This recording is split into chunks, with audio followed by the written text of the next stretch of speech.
State your name and DOC number for the record. All right, go. Troy Dauzat 117939. Hey, Troy, my name is Brandon Kelsey, along with me, Mr. Freeman and Mr. Roche will be your panel, have a parole interview, ask you some questions. You can respond at the end, you can make a statement, we'll take a vote. You understand the process? Yes, sir. You have Bryant Dauzat that's here just in support. You have Sean Mosley and Jennifer Mosley that'll speak at the appropriate time. Dauzat DOC number 117939, you're a fourth class offender, parole eligibility date 5/1/2024. Good time 2/1/2036, full term 5/1/2036, 32-year sentence, second degree murder, attempted second degree murder. Does that sound correct? Yes, sir.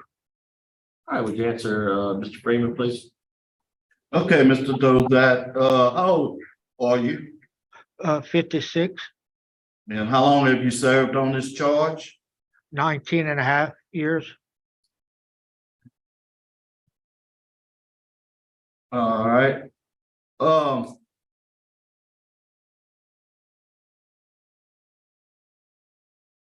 mean, what led up to the confrontation between you and your wife that it got so serious? I went to pick her up and she was supposed to come back and she didn't want to say she wouldn't. And she said she had bought her some drugs, so that's why she wasn't coming. It's always the problem, the same thing. And I was mad at her and I told her it had to stop. And I had the knife right there by her throat. I had to stop. And then next thing I know, she was bleeding a little bit. Next thing you know what now?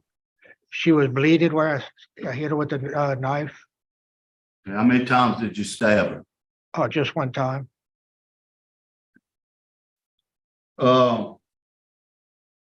And then you held up in the house and you shot yourself? I didn't hold her in no house. No, you held Myself, held yes. up in the house and shot yourself, correct? Correct, sir.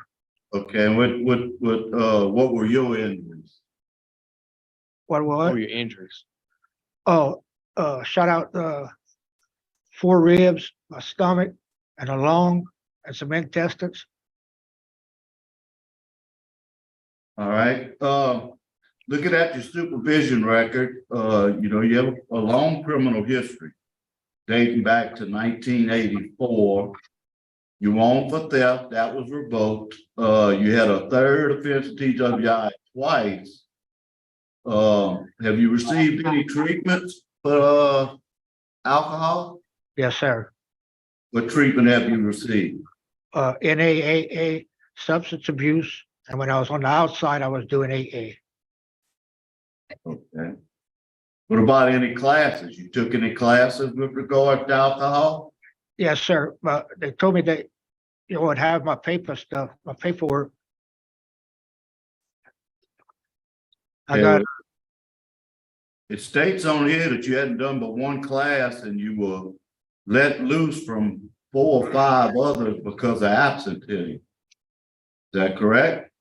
no, sir. I don't quite understand the last thing you said.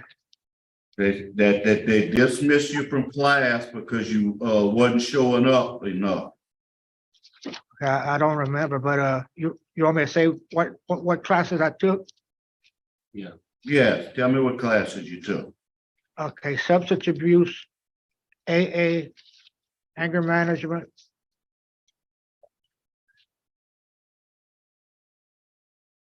I can't remember all of them right now, sir. And What pre-release, Warden, what does it show you have that he's taken? What I have he's taken is Cage Your Rage. He's currently in pre-release and he's currently in nurturing parenting. the pre-release. Cage is all, right? That's Sorry. all I had was cage your rage too. Yes, it looks like he may have done substance abuse education in 2018. I do have that at the bottom. I don't want, My pre-release, I graduated Thursday. oh, They just didn't send us. he said, he Okay. graduated. Okay. Okay, thank you. Law enforcement district attorney Charles Riddle is opposed, the sheriff is opposed, David Dauzat. We got the offender's family and the victims are here. They'll be speaking at the time, but they're both also opposed. Victims' family, I should say, are here, and they'll speak at the correct time. I'm not gonna say what y'all wrote, y'all victim comments. I'm gonna let y'all go on and state y'all own comments when we get to that part. Okay,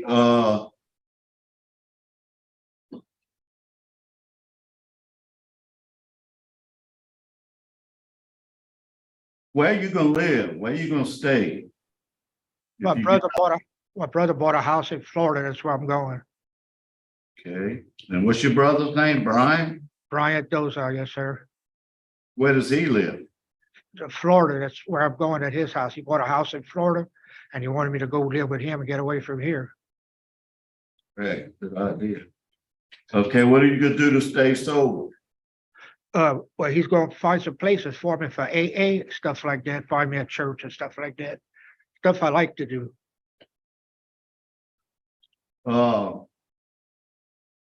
You had 14 write-ups, but your last one was just about a year ago for aggravated disobedience. What was that about? Well, that's what I talked to you about. Tell them. Well, somebody was putting contraband in my clothes and stuff like that, my lock and all of that, and I told him about it. He kept doing it, done it a third time, phone charges and all that. The last time he did, I took it out.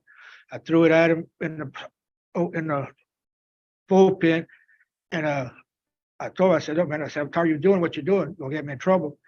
And the major told the two captains to go search him down. Well, while they search him down, he's in the bullpen with me, and he hears everything they doing. And then after that, the captain told me, he said, well, you go back to your dorm. I said, well, you gonna throw me back in my dorm after the man knows what I'm doing right here? And he said, yes. I said, well, I'm not going, man, because I said, he's gonna hurt me if I go. He's a big dude. And so they put me in a block a little while, and then the block told me, you got to go back to your dorm. So they forced me back on the dorm like that. Okay. Ward, what do you have to say? Not really a whole lot. He's been here a while. I wish he had more programming. You know, I see the Cage Your Age on there, and he had that write up a year ago. Really, the record speaks for itself.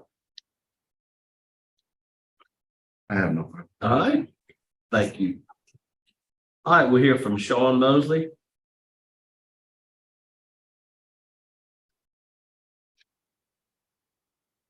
You're on mute.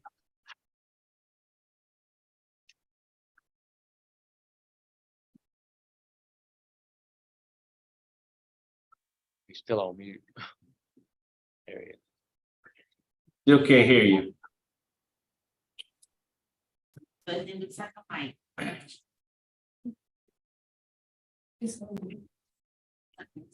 My husband is not sure how to turn his mute off on his I can hear phone. you. Yeah, I can hear you now. Go ahead and make a statement. Go ahead, Sean. The only thing I have is just whenever the incident happened years ago is that with all the blood.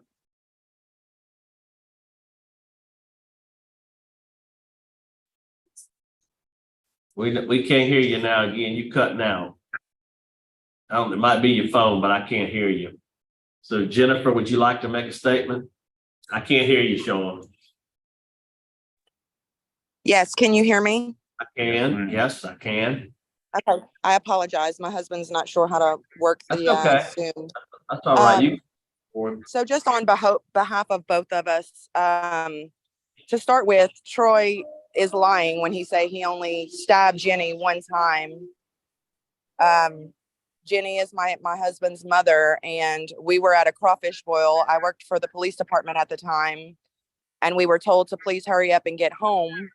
When we got there, they were leaving with her in the ambulance. So my husband and my children followed the ambulance to the hospital, and I went into my house to see, you know, if there was anything that needed to be cleaned up. When I walked in, it was literally like looking like a hog had been slaughtered in my doorway. There was blood everywhere. when I tried to clean it with towels, there was so much blood, it would just go through my fingers. It was unbelievably horrifying to see something like that. My kids, my oldest daughter was around, I think, 6 or 7 at the time, and she would not sleep alone. She was so scared. We moved out of that house into another house, into our home that we live in now. We've been there for 20 years. And for the first probably 4 or 5 years, she couldn't sleep. Jenny would come to our house and tell us that Troy sent her letters saying that whenever he got out of jail, he was going to finish the job, that he was going to kill her and my son, Bryce.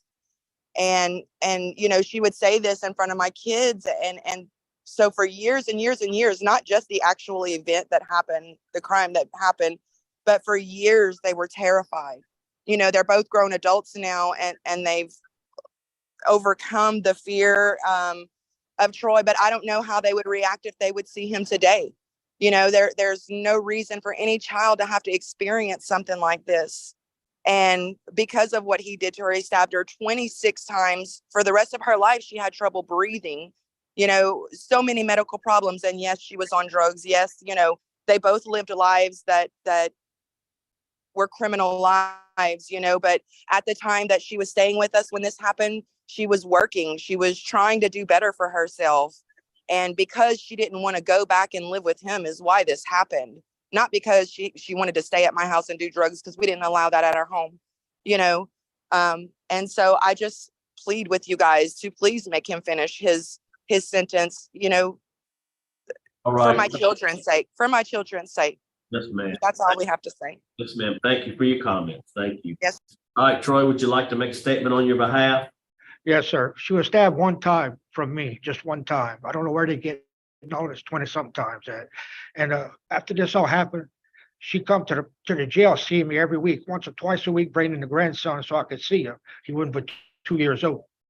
And when I come to prison 2.5 years later, I cut out contact. We never seen, I never messed with her. But far as the drug thing, that's what killed her. They found the bottles, empty pain pills and all that right on her bedstand on the side of her bed. She's always been on pills all her life and crack. So that's what killed her. And the baby would stay with us. He never wanted to go home. He loved me and I loved him. I'd have died for him. So there's nothing, if they would have recognized me, the little baby couldn't have recognized me, not like that. He would do nothing. All right, thank you. I'm prepared to vote, Mr. Freeman. Yes, sir. Okay, Mr. Dauzat, it's a very serious offense. I mean, you say you stabbed her once. Even in the report, it says she was stabbed several times. You know, I don't think you've been real truthful with us. You definitely haven't taken enough classes. And as you said, what killed her was a drug. So you're taking no responsibility. My vote today is to deny. Mr. Roche. Mr. Dauzat, based on an extensive criminal history, you've been convicted of 4 separate felonies, 4 supervision history. The victim's family is adequately opposed. You have expressed opposition from law enforcement and the DA's office, and you had disciplinary issues in 2022. My vote is to deny your request. All right, 2 votes to deny. I'm also going to vote to deny your parole for the same reasons as stated. 3 votes to deny today. Your parole's been denied. Good luck to you.